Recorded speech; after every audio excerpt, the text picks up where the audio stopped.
Hello again. So this is a video after doing the second iteration of the punches. I did go ahead and do it, even though I said I wasn't going to.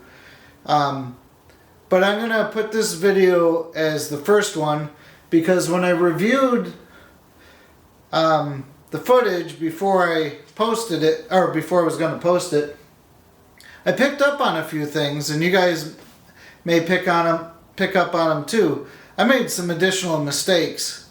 You know, like I could just scrub the whole thing and not post it, but you know, along the lines, everything's a project. There's a lot going on, especially when you're trying to save something. It's a compounding issue, and I really learned from watching the video of what I just made.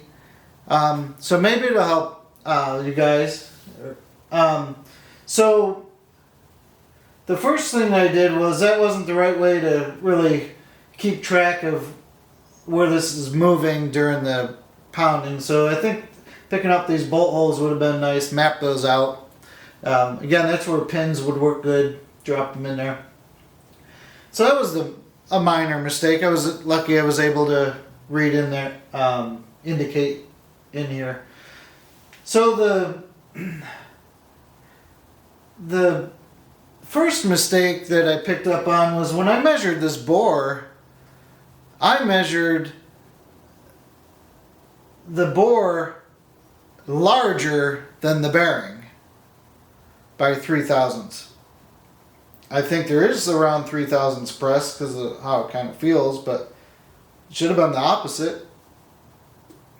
I had the right frame of mind and the numbers were so close, that's probably why, you know. But the big mistake I made was I did not measure this bore. I measured the bearing, I didn't measure the bore, and what I did was I went off of the oversized bore and adjusted off of that. So when I used those feeler gauges, I was going 1.5 thou off of the oversized bore.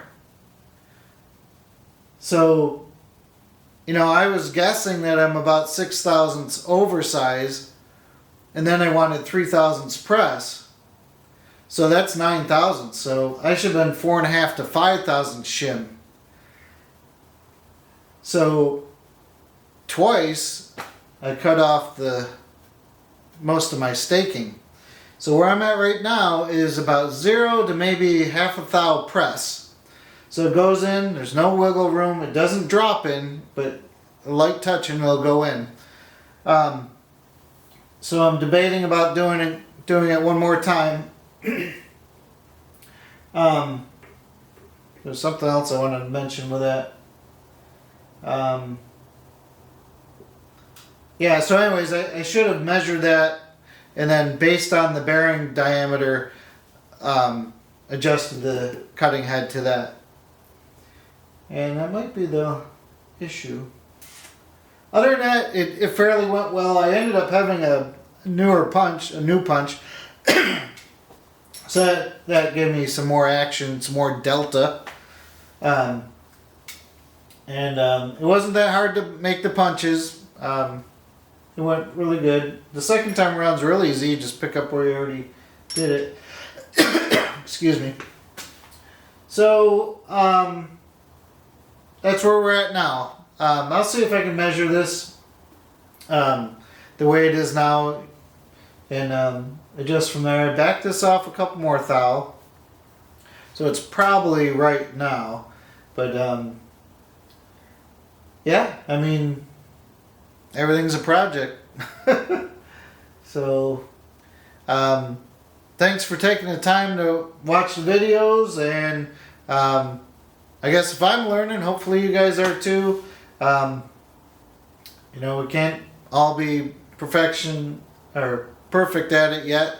You know, it takes years of doing it, and like I hinted at one other video, is by the time you get it figured out, it's about the time dementia starts kicking in and then you start losing it all.